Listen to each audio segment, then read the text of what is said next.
Hi everyone, welcome back to another video. So in this video I'm going to show you how you can reset Cisco access point to its default factory settings, and then how you can resync with a wireless controller. The controller and access point model you can see on the screen. So first thing first, let's see how to reset the access point. So to reset the access point, you have to press the mode button and then plug in the PoE Ethernet cable backside of the access point. Keep mode button pressed until you see a orange light started blinking on the access point. After this, just log in into the wireless controller.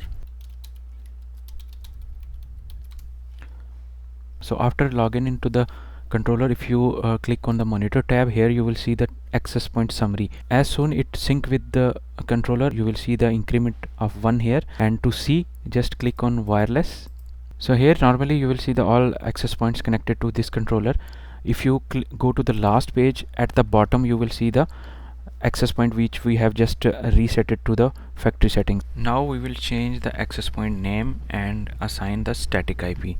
So to assign the static IP, just check on this box. So here you can type the IP. The rest all will be same, and here we will change the access point name. It's for room 519, and then we will click on apply. So after assigning the IP and name, now again if I go to the last page, I will see that the name got changed, IP got changed, and now this access point is live.